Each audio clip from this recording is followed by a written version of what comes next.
Hello, I'm Ben, and welcome to my YouTube channel. For the past year and a half, I've been slowly recreating my hometown, Brandon, Manitoba, at a 1-to-1 scale in Minecraft. This video will be the first episode in a new series where I show some of the building process, as well as talk about some of the real-world places that I'm building. First, I'd like to talk about what I've done. So, the first two city blocks that I did, originally I made them 4 blocks too small. So I have gone back on these and readjusted every single building to fit the proper dimensions by extending it out by 4 blocks in both directions. This has allowed me to add a little bit more detail and to some of these buildings. To these buildings so that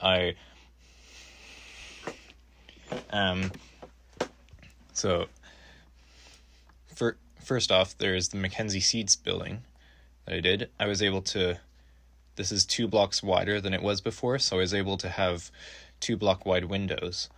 And I did a lot more texturing this time, and I removed the building next to it here because it was removed in real life. It looks a little bit more run down now, which is more accurate to real life. I've used chiseled bookshelves to get like the texture, the window frame on there. Around here, I also slightly tweaked the Wheat City Inn over here. I think now it's a perfect square. It was like 1 block off before. And I've changed this window design to be a 2 block wide window, and so yeah, this will be different than what you saw in the tour video. Some things have simply been moved over by a few blocks. I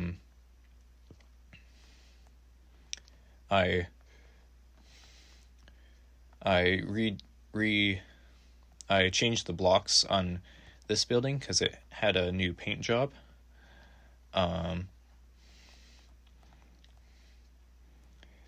And I redid the Brandon Chamber of Commerce as well. It's 1 block taller and 1 block wider on this side. And I was able to add a little bit more detail with the new shelves and all that. And I loved using this trick with banner letters inside of shelves. It creates the perfect size sign for what I need in like this downtown area. And also I have finished the backs of all these buildings along 10th Street. You may notice I use a lot of oak wood in oak planks. In real life, these buildings are not wooden. They are all brick buildings, but this oak plank, the color of the oak planks, I think is more accurate to the kind of lower quality weathered bricks that you see on the back of these buildings.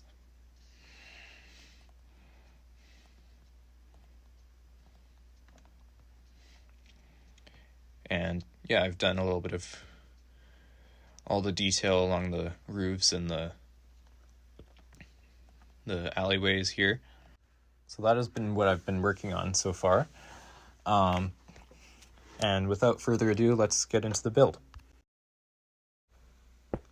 For this first video, I'll be building and talking about the federal building on 1039 Princess Avenue. Sitting on the corner of 11th Street and Princess Avenue, this grand 2-story building was originally home to the Dominion Post Office and recently held offices for various federal government agencies. Today it is currently up for sale for $2.9 million. It was built between 1929 and 1931 by the J. McDermott Company as part of the Canadian government's effort at the time to expand and consolidate its offices.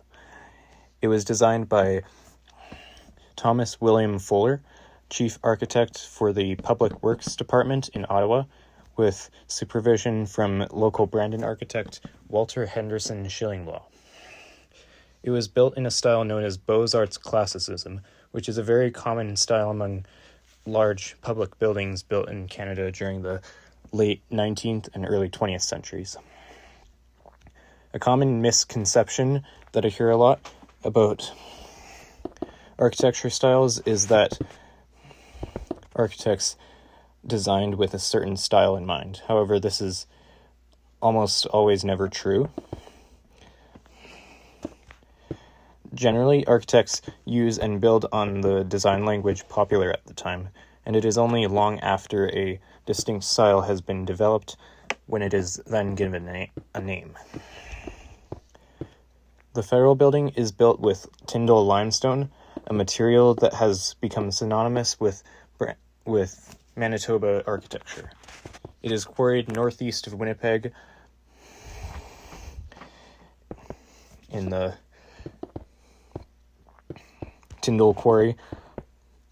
Along with being a great building material, it gets a distinctive look from being filled to the brim with fossils of ancient aquatic life. The limestone is used in many of Manitoba's buildings, from the oldest buildings such as Lower Fort Garry, and is still used in today's modern architecture. It is even used in the construction of the Canadian Parliament buildings. A major expansion to the Federal Building was built in 1957 by Green Blankstein Gressel. In contrast to the original structure, the rigid, modernist addition has no ornamentation. This building has been designated as a Federal Heritage Building in 1991. Okay, let me give you a tour of the finished product. So as you can see, it's mostly made of sandstone. I decided to use walls for parts of these because it's indented kind of like that in real life, but a full block I thought would be too much. I've used green stained glass panes for the windows. I often use like trapdoors and stuff to make more detailed designs for windows, but in this case, because of the walls, I decided that it would be better just to use glass panes. And I made them green because in real life, the trims of these windows are green, even though they're not green stained glass. I like these trees. I like how they provide shade to the street, but the one drawback is that they also obscure a little bit of the architectural detail. You might have noticed, a little bit off topic, you might have noticed my controls that I'm doing this all on my iPad, and there's also no mods, so everything that you're seeing is hand placed.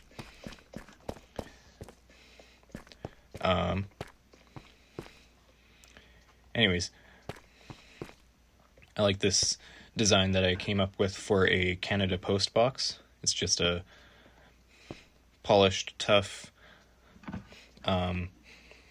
red glazed terracotta, and then capping it off with a red carpet, and then I put a stone button for the hole that you can put your mail into.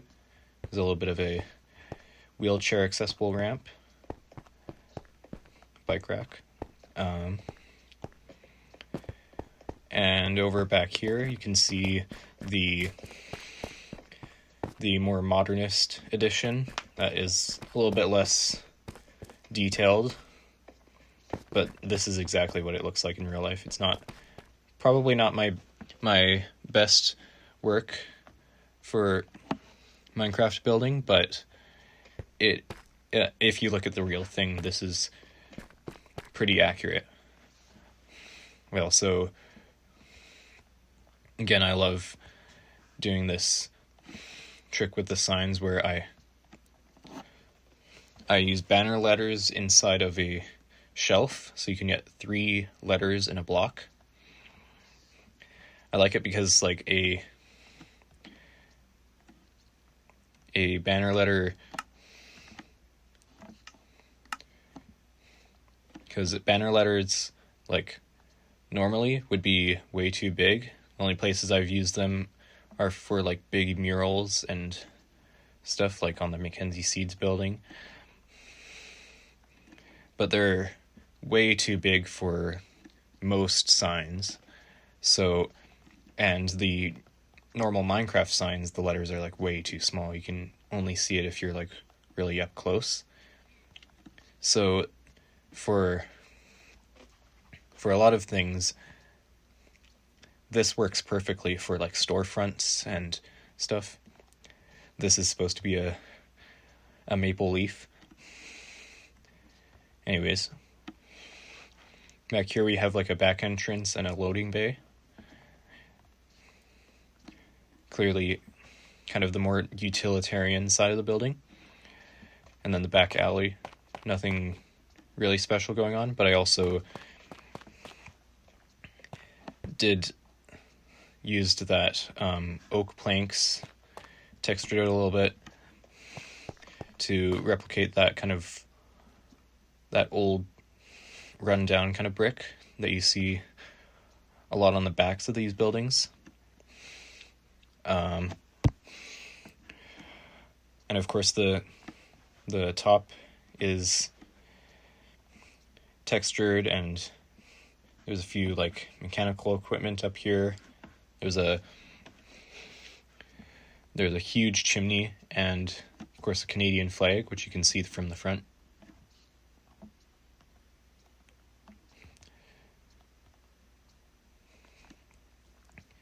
And then finally back here, you have a couple parking lots.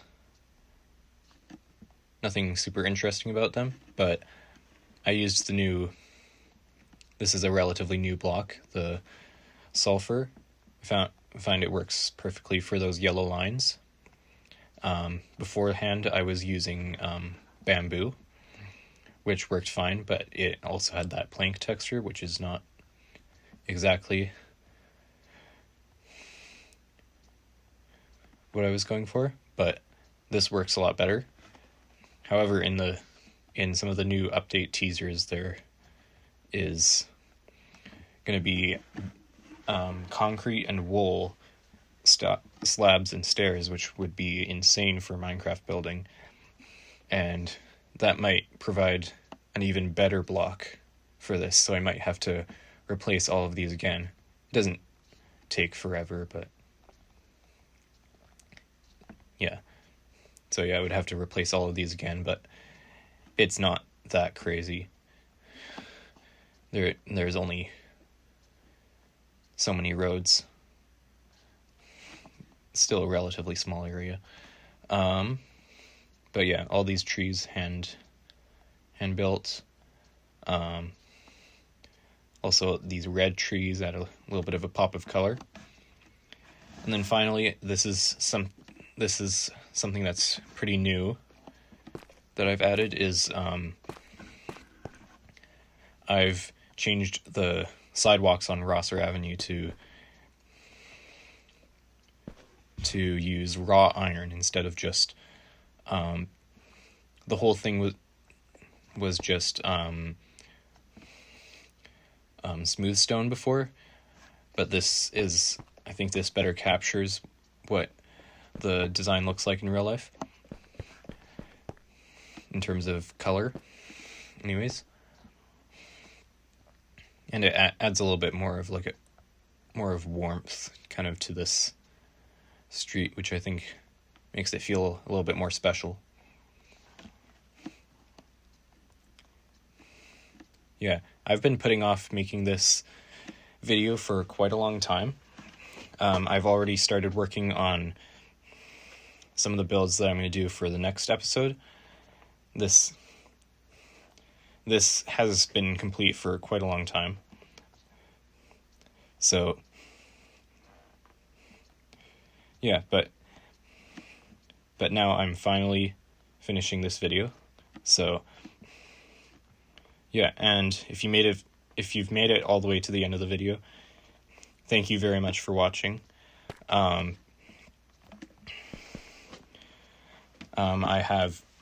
If you haven't already, check out my Instagram account, ben.minecraft.builds on Instagram for more updates on this. Yeah. Again, thank you very much for watching, and I'm Ben, and I'll see you later.